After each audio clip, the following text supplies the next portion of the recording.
jungle's out of his mind on Rek'Sai, and that his Evelynn is his backup. So there's the Rek'Sai ban immediately coming out here, and if they back it up with another ban, like, you want to test Shrimp's champion pool, because this guy is new to competitive, he's new to things like lane swap, and his big style is counter jungling. I asked him to describe his style, and he just said counter jungle. Yeah.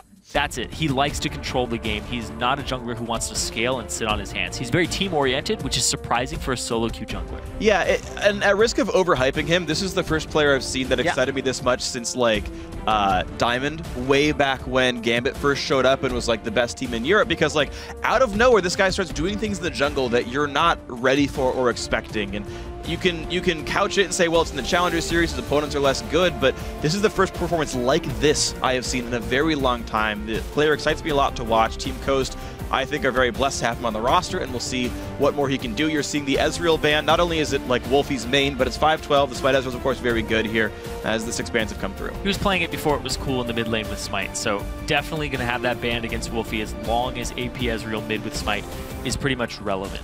Another thing about Shrimp, though, is Conquan translates for him, because he came over here to North America. He knows some English, but not really a whole lot to communicate. And that's why we were seeing things like he's doing his camp, the enemy shows up there, and Peekamwolf is not moving towards him, because the communication still needs to go up a couple levels on Coast. And that's the big worry here, is that it's exploitable when Shrimp has that very risky counter jungle style. So if you catch Shrimp out, he might not get help. That's true, so something to watch out for then. If he's going to get jumped on and invaded himself, then life may be difficult. The bans right now, only the 2 jungle bans on the Rek'Sai Evelynn. Interesting pinch on the AD carries, the Tristana ban, the counter pick against Kalista. So Kalista got banned, which just let Indivisible first pick an Alistar, which is a very strong champion. So unless Coast gets something great for themselves as a response to the Alistar pickup, I'm not sure how well Champ Select really went, but well, they do get 2 good ones. Echo and Sivir, definitely high priorities. Yeah, and I'm wondering if Shrimp is actually going to play Gragas here. You know, Echo, I don't think that's going to be a jungle Echo for him. I haven't really played it yesterday. I haven't really seen it in his pool, and Chris did a really good job on it yesterday. So they're just locking these things in for themselves. So coming down the line, this is going to be a run you down composition, and I don't think it's going to be a Gragas either, because I checked his solo queue. He doesn't really have any Gragas games. This guy defaults to like Shaco and Udyr before he gets to Gragas. Hey man, I want to see him play Shaco. That'd be great. Not that I want to play against it ever, but spectating it'd be fun. It'd be great. Don't think it's likely. He still has like Pantheon games too. He just doesn't like champions that sit around. Nope. He's got to fly around the map and gank people, which I am totally fine with. It's a bunch of fun to watch. Either way, Team Coast have a lot of ways of starting fights for themselves. The Echo and the Sivir, again, very good at that. Imagine, though, have both zoning and hard engage with the Alistar. So still more good champions for themselves. Wolfie looks like he's going to go for Victor in the mid lane. I do like that champion a lot. He prioritized that over the Azir. And the Masquerade's going to have a safe AD carry in Corki. We traditionally don't think it's a good matchup or see it as a good matchup against Sivir. But here's why I like it. If she spell shields Frostwolf Bomb, she cannot spell shield Alistar combo, and now Sivir has to dodge Frostwolf Bomb instead of getting free mana off them. Good point. Really good point there. Playing around the spell shield is going to be critical in that 2-on-2. Wolfie, though, you said he went for it over the Azir. He also went for it over his Xerath, which is the only thing we've seen him play throughout the 3 previous games. Wolfie is a Xerath, Ziggs, Jace, long-range type player, AP Ezreal. He loves poke, and seeing this mid-lane mage from him is actually a little different than what we've seen. This guy goes for like AP Cog as well. So I'm talking about Wolfie needing to step up with champions and not just be the backliner, and he's going to give us a different type of performance here than what we normally see from him. But I want to see if he goes back to some of those tendencies of I need to stay in the back line instead of being that aggressive Victor that people get those Qs off. They get the empowered autos and actually blow people up. Well, the thing is, his team is really mid-range. Corki's poke is His damage is really kind of mid-rangey with the Triforce and everything. The Alistar's an engaged champion. Wolfie had better be aggressive, or he's not going to get anything done with his team fights here. Meanwhile, Team Coast having even more power. Interesting, a Nunu gets picked up here for Shrimp in the jungle. I mean, definitely one of the premier counter junglers in League of Legends. And meanwhile, they add more team fight power. Nautilus supporting the Sivir means more hard engage, more setup for the AP Echo here that we assume is going to Chris, and Peekamwolf will get last pick. Let's see what that last pick is. It's got to be something very high damage. Chris, though, is most likely taking the Echo. Okay. With Echo, it is okay. But I like the flexibility here because you can go with some, like, they do have Nunu. They could top Nautilus mid Echo, even. Not that they're going to. That is true. But when I see a Nunu, I'm always hoping for an Azir. Because when I play Nunu, I always hope for an Azir. I always hope my mid laner is going to pick Azir because it just feels so good. And you're like, I have a purpose late game. I can do something. So I would love to see an Azir here from Team Coast to round this out. But IMG, imagine they go with the Shen and the Lee Sin. The Lee Sin didn't work too well for them yesterday. Yeah, I mean, they got outplayed by really good ganks from Shrimp. Now with the Rek'Sai and Evelynn gone, maybe he doesn't have that crazy early game pressure anymore, and life gets a bunch better. It is a very big tank line. The Alistar, the Lee Sin has somewhat, and of course the Shen. So it is 3 tanks, and then Corki and Victor doing all of the damage in the team fights here. Those two had better do a good job. They spike really early on. The mid-game team fights are very good for this roster. Imagine can definitely wrest control. Meanwhile, Coast, you liked it. We got it. Azir mid laner Peekenwolf with the Nunu Blood Boil is going to destroy people in team fights. Yeah, he played Victor and Kog'Maw a whole bunch, and I was like, I don't think Kog'Maw's really going to fit into this too well. Nah, I'm a big fan of that. So definitely the Azir with the Nunu being picked up, I think is the right way to go, because you don't have enough frontline to really warrant a whole lot of other champions. I do like the composition from Imagine, though, where they have all these tanks, have all these people who can support a Victor, and the only thing is, though, is Victor, very vulnerable. When you run at him with this type of this composition where you're going to have somebody blood boiled, you're going to have people running at him, you're going to have an Azir trying to dive, possibly, but you have the Sivir ultimate. You have the Nautilus. You have people who are going to lock onto him. So this Victor is not in a safe position, but you have to get through a Shen. You have to get through an Alistar. So I like the options that are here, and it's going to come down to execution in team fights. Yeah, execution is always a really big thing. I don't think there is a severe mismatch composition-wise. I think there's some clever compositions. Again, I like the Imagine duo lane, the way they can outplay the spell shield. I like the big front line and just high sustained damage champions right behind him. I do think you can build Corki in a way that actually gives you high teamfight DPS. Some players will go Zerk Greaves on him, and I think it's actually a really good choice in certain situations. We'll have to see how well that goes, though. As you can see with the camera zooming out, it means we're getting ourselves into the game here. Team Coast did win the first one. They are sitting at 3-0 in the North American Challenger Series. Imagine had their first loss of the series, of the tournament, yesterday to Coast. Maybe they can split the series.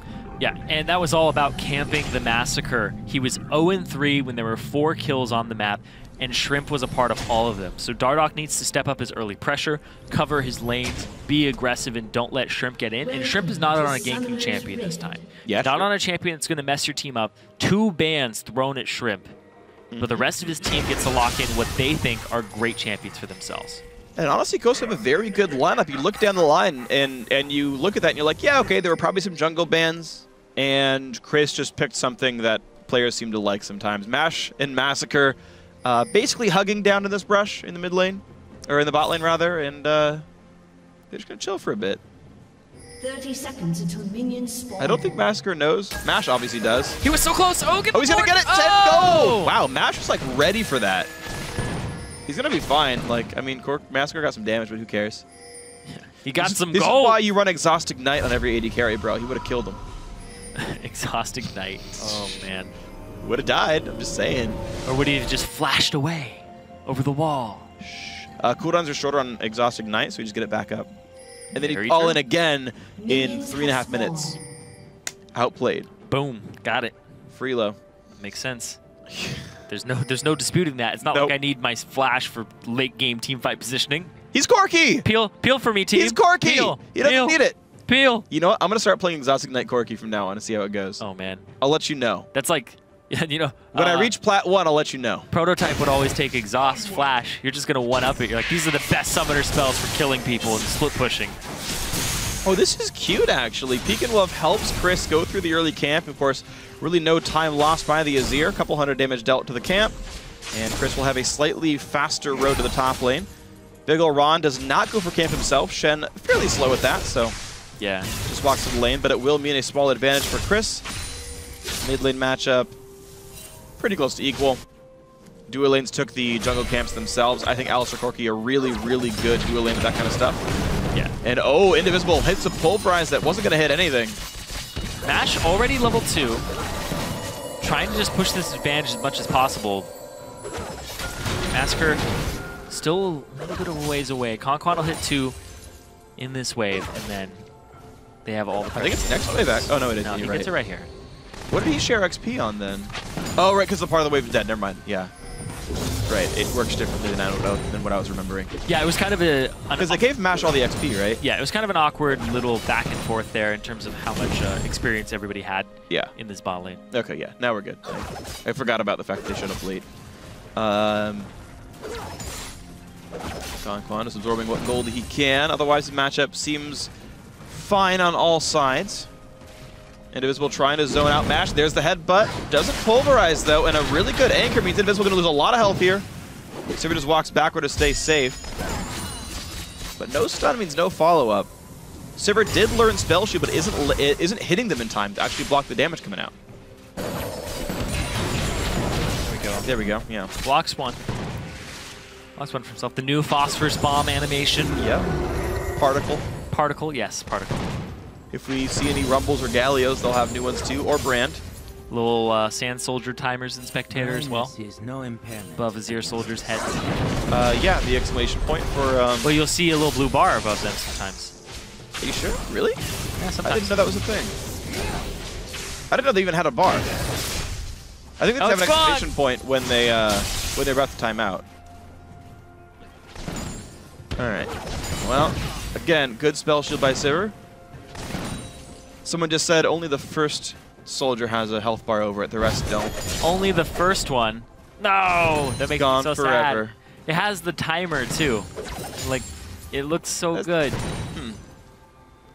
I would expect it to be noisy. I don't see why it would really need it. It is noisy. Yeah. All right. Doesn't really need a health bar. It just needs a timer bar.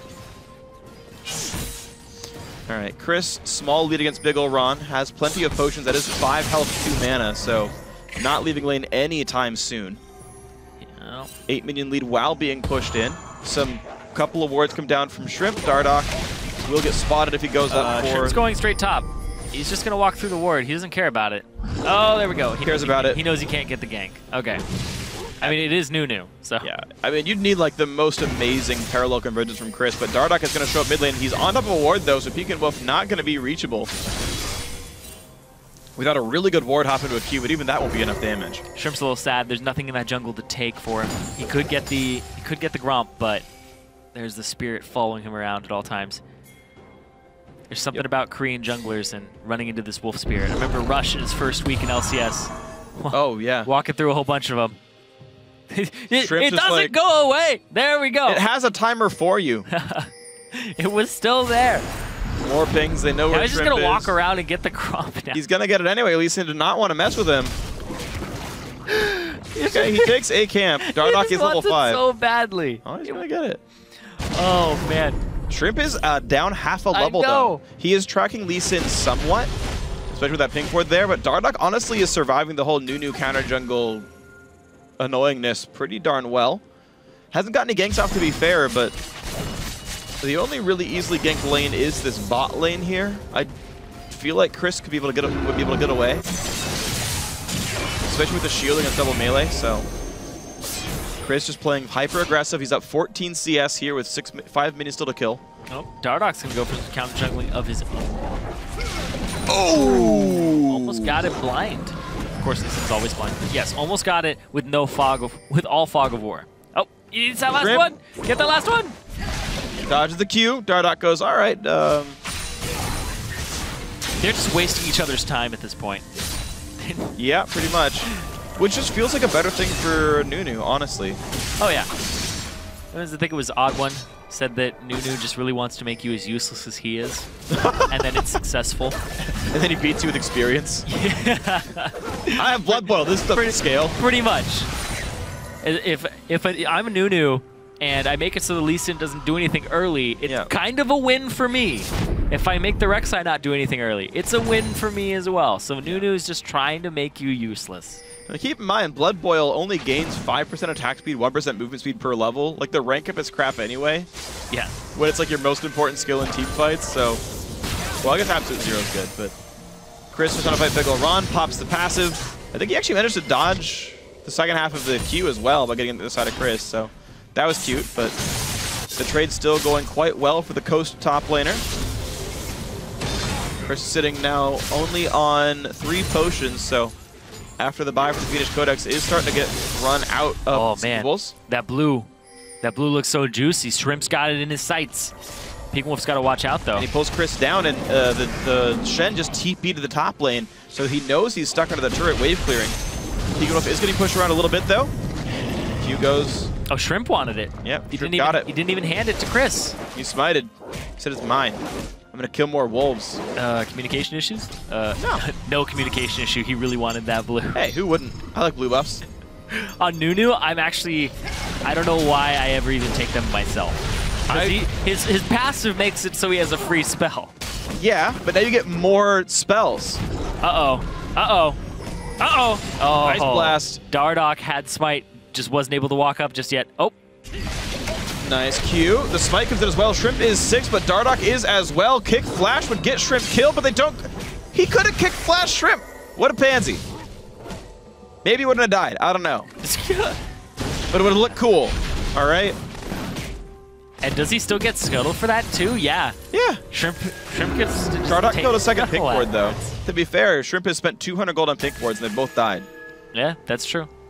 He's wasted some of his time though, and that's all Nunu wants to do is just waste your time. Is it a waste of time to kill a pink ward though? That feels great. Well, it's 5 auto attacks you're not using to move towards a lane, so a little bit. He's not Callista. Auto attacks don't move. I know, exactly. You're not using that time to move towards a lane. He's getting his cooldown back for his W so he can safeguard over the wall and make up the time. Boom. Got him. Boom. If he's using his W for more attack speed to kill the ward, he's not using it to get over walls. You can use E and Q. It's fine. We actually saw, I think it was we saw Dardoch yesterday actually use his W to kill a ward faster, and that's when he got caught in the river. That's hilarious. Well, meanwhile, Dardoch was killing a pink ward top lane, using a lot of time, and now he's going to try to steal this. He got reset. Q's going to end. He's got Consume Smite now, so Shrimp will be able to kill this right here. Yup. Dragon number 1 goes to Coast. Not a chance. And Dardoch had enough of his time wasted. Chris again looking for a fight on Big Ron, who just dashes away. Not a problem here. 76 to 70. Big Ron now starting to split the lane pretty safely now. Oh, man. I'm actually very surprised that Coast were able to just get that blue buff away from IMG. They poked out Wolfie in the mid lane, but... Oh, wow. He went forward! Wow, Indivisible forced, maybe not forced, but chose to flash just to make sure Mash and Conquan couldn't kill his AD carry, but... Yeah, it was possible if Conquan had used his ultimate there because Massacre would have had to blow some type of cooldown. Because he just valked forward, so we'll see. Oh, hard engagement with Mash. Foster Bomb hits as well. Indivisible pops the ult to just keep himself alive in this fight. Walks away safely, not much else gained. Vash can chug through pretty much the rest of his potions to get his health back up. There is still an ultimate on Conquan available. All summoner spells for this bot lane of Coast. No flash or ultimate on Indivisible. He's very catchable right now. Used both of his survivals pretty easily. Yeah. That was pretty much minimal effort there for Coast. Yeah, he flashed one to save Massacre who didn't need it, and then the ult there was probably about right. You can see him still try to harass Mash right here. Keep in mind, though, Sivir can get burned down. Yeah. She's out of potions. More counter jungle from the Nunu, 38 CS on him. The actual gold in those junglers is a 300 lead for Shrimp, so he's killing more important camps and is ahead of Dardoch. Yeah, he's also got the Sight Stone before he even completed his jungle item, making sure that he has vision of all these camps that he wants to take in Namon. And that's how he's going to get his gold advantage. Just taking camps. Yep. Kind of like winning tiny battles in order to win the war. Tiny battles continue to go well. Chris, though, actually starting to lose tiny battles. The CS lead is, again, staying around that 5 or 6 mark, but he's getting repeatedly shoved out of lane by running out of mana and starting to run out of health as well. Big One has not had to leave his lane yet. He's happily able to use teleport to get back because Standard Edge is a thing. Oh. Chris just used his ultimate to get back to lane. Yep. Without much mana, so it's not exactly crazy. Yeah. The Q misses Big Ron, so some time not saved there. Still has the teleport, though. He chose to have low mana. Double Doran's Ring, Mana Potion, and Relinomicon is going to be his mana regen. Yeah. So he has some decent mana. Oh, he's going to try to kill the turret and then kill Ron. That's really nice. He's going to have a stun and a shield as well to make sure Big Ron couldn't fight him back. That was nice. So the chain pushing of Chris solo kills the top turret. The dual lane of Coast does the exact same thing down to that side of the map, and with Shrimp only doing some counter juggling to keep Dardoch busy, 2 lanes from Coast heavily winning.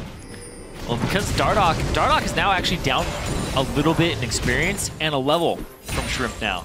Yeah. So Shrimp He was a level down previously around level 4 to 5. Now he's 8 to 7, and he actually has an advantage here. Dardoch will probably hit 8 off of this next camp or so, but Shrimp is able to just absorb experience. Actually get some damage on the bot lane. Yeah, Indivisible took 2 turret shots here. He's getting slowed down by the red buff, headbutted back. But here comes the TP that Chris has been saving. The W goes forward to look for Massacre. He does land the stun. Shen ulti popped to try to save Corki. That's likely to be successful. Indivisible popped his own ulti, which makes him pretty hard to kill as well. But the Nautilus's going to buy a lot of time. Indivisible's ult's going to time out, and the first blood finally goes through to Chris. 1-0 on this Echo. That didn't look like communication issues at all. It looked like they were definitely on the right page there. Shrimp using his red buff and his slow to keep them in range and keep them interested in this Nunu while the TP came down. Really nice play there. And here's another good play. Oh! Quan is an absolute hero. Great luck, but a Massacre now for some damage on a big ol' Ron. Dardoch will force them back, but I gotta say, take it. Oh wow, Mash trying a little bit too hard here. Nice pick flash, but I don't think Mash is gonna die. It's a waste of his flash. Dardoch dies for it. Huge misplay by Dardoch. Nobody was there to capitalize on it. Big ol' Ron had already walked back. He didn't even have the HP to stay in this fight. Wolfie is finally here.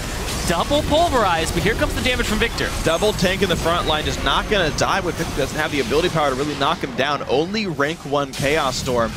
So a simple 2 for 0. Peek and Whip didn't even bother to walk in the bot lane. Gets a lot of turret damage for this one. It's going to build a 20-something minion lead and nearly kill the turret for it. Oh man, every turret taking substantial damage. The top one, the bottom one, both down. And Coast almost on a 3-turret advantage here with theirs pretty much untouched. Yeah, the mid lane's at like about 3/4. It's really just... Yeah, the bot lane, same story. Yep. Massive lead for the Team Coast lineup right now. 4,000 gold. The first Dragon as well. Minute 15 until Dragon 2 comes up. Now, Chris will not have teleport as Big ol' Ron will, so that will be one thing that Coast has to play around. But with their other lanes winning so much, I'm not sure it's going to be something that they can use. It'll be interesting since Chris is most likely looking to split push. And the way he's been using this ultimate, he was even doing it yesterday where he snaps back to the lane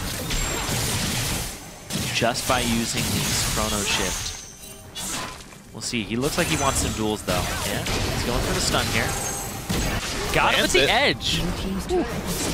Means a fair bit of damage. Mid lane outer goes down. Chris still on the chase doing plenty of damage here. Shrimp just chasing Dardoch down.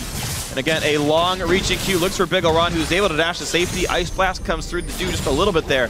Just continues to be better and better and better. 3 points consumed, 4 points Ice Blast. So once he hits 6, he's started maxing Ice Blast afterwards. And Shrimp gonna have plenty of powerful slows here. Quan continuing to dominate the jungle as well. Take some vision away. 5,000 lead now for Coast. And Dragon's up in 10 seconds, and Chris Homegred's in. Immediately running towards that Dragon because he doesn't have the TP. He can no longer split push. They already set this up, though. They already chunked people out around it. Shrimp is going to clear Smite to actually get the Raptor buff so he can remove vision. He's only got Smite to kill this. He's got 3 ranks in it. Or, sorry, Consume. He doesn't have his Smite, and nobody's going to contest it because they already have vision around the area. All right, so more great work from the Coast lineup here. So far setting up for a perfect game. No turrets, no dragons, no kills. Chris trying to stop that ward kill. Oh, he doesn't. He doesn't get it. He had like 3 opportunities. You know, Wolfie decided it wasn't important. I guess not. Oh, I missed the cannon.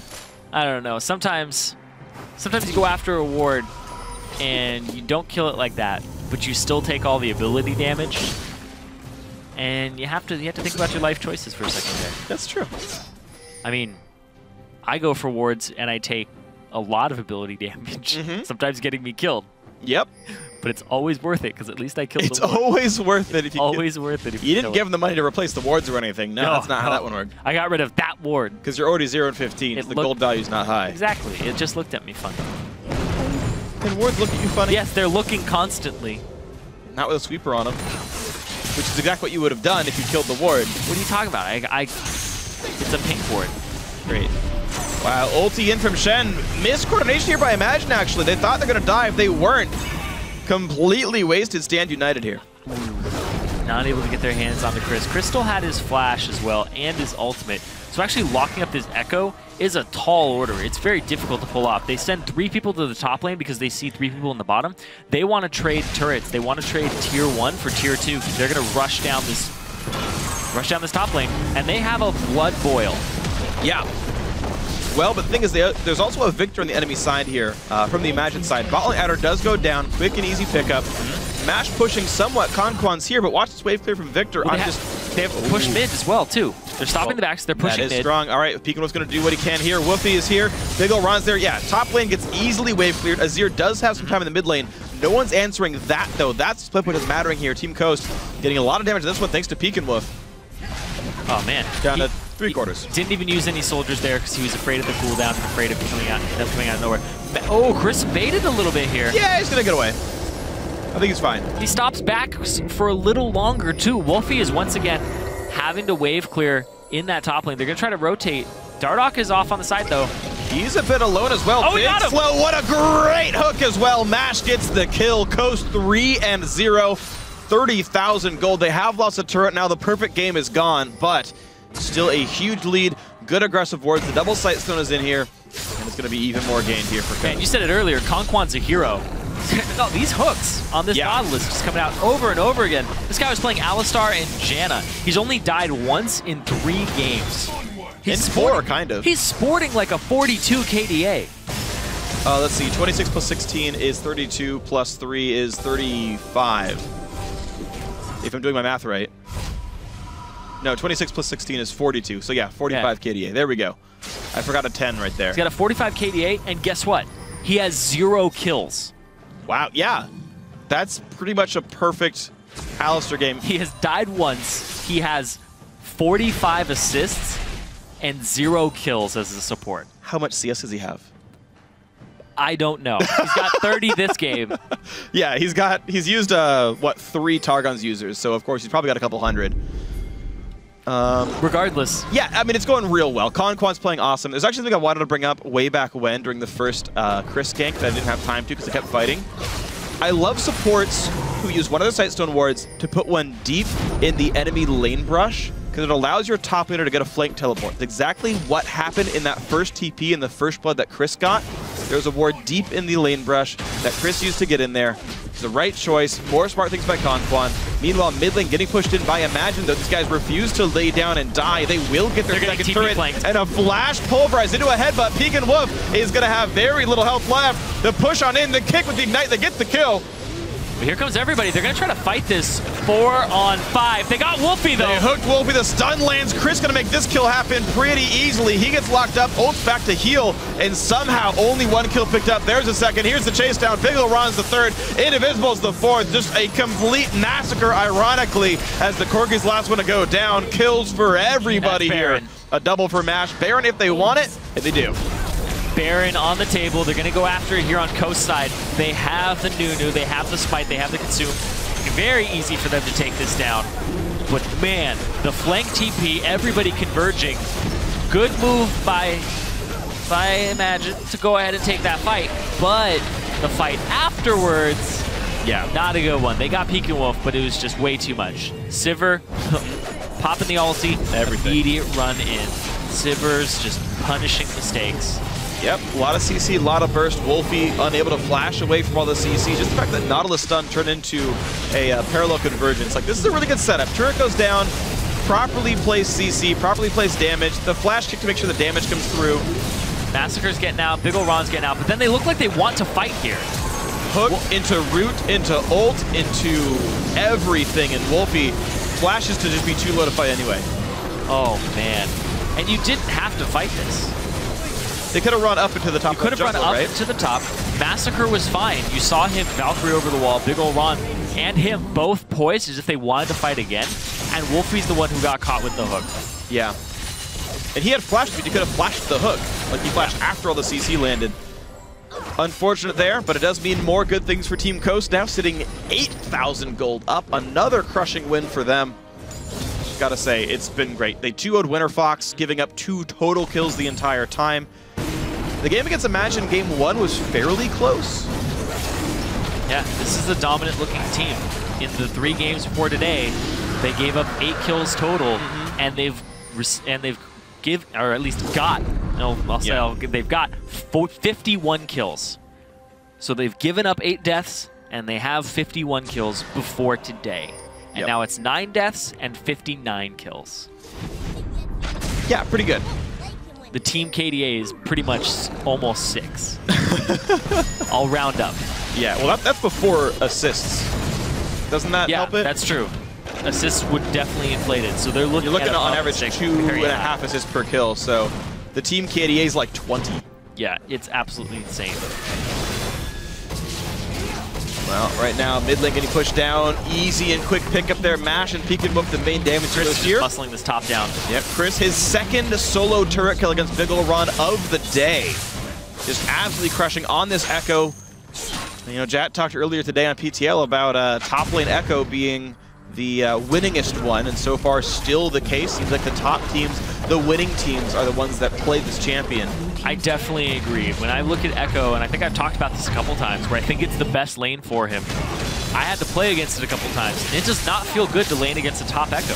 It's a long lane. He trains you down the lane. He has enough time to get his passive off once and slow you, run ahead of you, set everything up, and then by the time he starts autoing you again, by the second or third auto, his passive is ready to stack back up again. So he gets so much bang for his buck out of his passive, even after the nerfs to it, that it's just worth so much in the top lane and that long lane. Well, then Echo player is going to feel pretty good about this lane matchup here, as Chris is 3-0-4. Also, there's Brush, so you get to throw out your W from, very early. Oh, the W from Fog as well, yeah, to get rid of the warning. Also, when you dip into Fog of War, they can't see your chrono break. Oh yeah, so you dip in and out of the lane and into the brush, and you can't see where your ulti is. So you always have potential to just weave it out. It only reveals if you can see the champion. As sort of, so it doesn't give away and where he might be. You be. don't get as much of that interaction when you're mid lane. Yeah, yeah. You're also gankable kind of from more sides on mid lane, so his tumble escape isn't as valuable. It's kind of a strange thing, but it works. I think his escapes are generally fairly weak unless he can play the W really, really well, but that's enough then, yeah. And we saw in this game anyway that Lee Sin Shen was unable to gank him, so of course a well-played game by Chris by and large. Big Ol' Ron just playing what kind of defense he can, but he's down 80 CS now. Bombi Cinder giving him some kind of wave clear, but just trying to stack magicks to not die. Oh, Chris just used his ulti to get back, and he's ready to go. Home guard ult on in. Of course, his cooldowns are under a minute anyway. Level 16 max CDR the build. Yep, has the Lich Bane as well to knock these turrets down when he gets to them, so that's what he's relying on to get those structure kills. Also, buying Ionian Boots of Lucidity in a top lane, much easier than it is mid lane. When you go mid lane, you really kind of want those Sork shoes and that bursty build, not so much the CDR build. Yeah, well, looks like just trading things down and playing more over time is how he wants to do it. And, you know, it's working out pretty well for Chris here. So 12,500 gold lead, just Coast just playing around the split push. There's no neutrals to take right now with Baron and Dragon off the map, so instead they're just taking all the gold they can and hoping they find some way in. But Corki Victor, great wave clear. Sivir not the best sieger herself, so offensively taking turrets. You can see exactly, there's the punishment for trying to do that kind of stuff. Gravity Shield comes in, forced to pop every spell, happens to manage to spell shield the Gravity Storm. Man, he just hit like... Oh, another kick flash though. The split pushing maybe starting to pay off poorly. Coast, Peekaboo forced a barrier and flash away. He does survive. Oh man. But Coast got impatient and got punished for it. Peekaboo had to actually hit every key that he could in League of Legends there besides his trinket. He didn't recall. Yeah, I guess that's true. He didn't pull up his character sheet or shop either. But every ability on his champion he just used. Yep. Both summoners, ulti, W, Q, E. Immediate get out. Speaking of using all your abilities, Mash. Had to ulti, spell shield, flash, heal, just everything. Roll your face across the keyboard here to try and escape. Yeah, and because of all the good plays they've made and the over-aggression from Team Coast, imagine, gets a little bit of time left to get their wits back about them. 1,300 gold lead, sorry, 13,000 gold lead. Certainly still a massive comeback would be required, but there's some time now to get some wards back up. But Baron's in 50, Dragon's in 110. Those are next for Coast. I'm looking at Mash's build because he went for the Bloodthirster into Last Whisper into PD. No crit here until this PD was completed for the most part. Picked up the Zeal, but the fact he doesn't have the IE, he's looking just for the wave clear and the sustained siege. Yeah, I mean, if he's not going to die ever, then I guess you get to keep your damage output. We're seeing an increasing trend of AD carries go Bloodthirster first, even despite the changes a while back to the Infinity Edge. And, you know, the general thought process... Sounds so sad about it. I mean, I do understand the thought process, though. It's what I started talking about more with item builds is, why do they do it versus whether I think it's good or not? And it's... The goal is to never be killable so that you just have more uptime on your auto attacks. Also, with the Infinity Edge going down to 20 crit, the difference between BT and I Edge got a lot lower. It's essentially as though it had 7.5% less crit chance because of the crit damage modifier. And, you know, again, I understand it somewhat. You do sacrifice a bit of damage, you do gain durability back for it. And we're seeing now Coast look to play, in fact, around this Baron. Chris is still pushing the bottom lane here, but the rest of Imagine are here to defend. It's a 4v4 with both able to teleport in. Half HP hook on a Dardoch. Shen don't pop, but they can kill him before he shows him up. Dive on in, they knock back the Alistar and the big ol' Ron Shen here. Peek and whoop though, knocked around near the turret. But still, bottom lane turret goes down. They're not even bringing Chris in on this one. He's going to knock down an inhibitor as well. And Coast exactly winning a 4v5, a double kill for MASH. Chris is just going to get this in him. Yep. Baron on the table, too. Coast are too far ahead to lose a 4v5. Dardoch, Peek does not go forward, but he is going to get Chaos Storm. Jumps away. He will survive it unless Wolfie can catch him. Will not do so. MASH on the chase. Gravity Field is going to get spell shielded. No stun's going to land here. Dardoch one hit from dead, but Corki shows for the kill. He tries to get MASH. He does so. And actually, it's a bit of a comeback now. Coast overextend. Multiple kills come through. A 3-4 on the backside. Of course, their base is dying, but at least he got some kills. Chris really just wants to knock this turret down. Oh, he wants to get back in. He flashes to land the E. Now he's trying to kite. He ults for a bit more health, and he's on the run. And he's staying to fight. He's going to put the W down, land that stun. He's staying for the stun. Chris is actually almost out of this. He got away from a 1v4. He flashed into the base to kill a turret and got away from a 1v4. Oh my god. This is how far ahead Chris is. Oh my god. 120 CS up over Big Ol' Ron. He just killed 3 turrets. And an inhibitor. Oh my god. While his team won a 4v5. 3 kills each, I'm pretty sure. Did they win? It went 3 for 3. At the end, I think they lost. The 4v5 went 3 for 3. Because it was 1-8. We were talking about the scoreline. Oh, yeah. It's 1-8. So they ended up going 3 for 3 afterwards. I mean, it does mean shutdown gold went through. I believe MASH was one of the kills, so 500 shutdown gold went to the Massacre 8. But obviously, a massive lead for Coast in this one. 14,000, still the advantage. Dragon 4, which doesn't really matter. And the latest Majais for Chris. What? Hold on, how many stacks is he at? He's at 5. He just bought it. Yeah, you're right. I had low resolution, but you're right. It is at 5. Oh, he's coming in for the fight. He wants some stacks. Get in there, Chris. He's gonna go for Wolfie. A lot of damage on Victor.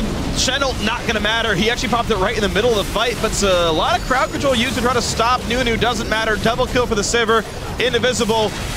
Gonna be divided. Down he goes. 4 for 0. Chris was in the middle of the fight. He popped his ulti when he was low, and they just went back top. I was like, wait, where did he go? Pushed. That actually was super confusing, and to play against that would have been absolutely crazy. Massacre only surviving member, but it's the Nexus for Coast. They're looking to go 4-0 in the first 2 weeks. They're trying to dive him. Don't do it, Coast. Don't lower the KDA. Please win the game. No! All right. They win the game. 2-0 Team Coast. They improved to 4-0 in the North American Challenger Series. For now, they sit alone in first place. Of course, Renegades to play in about 20 minutes, but another very convincing win for Team Coast. Now, you could say that they've had an easy schedule. Winter Fox certainly look very weak right now. They're one of the demoted LCS teams. Team Imagine, former TSM Darkness, kind of. Also, we're a weak challenger team last time around, but Imagine was 2-0 leading into this one. That's true. And Winter Fox was better than Coast in the LCS split.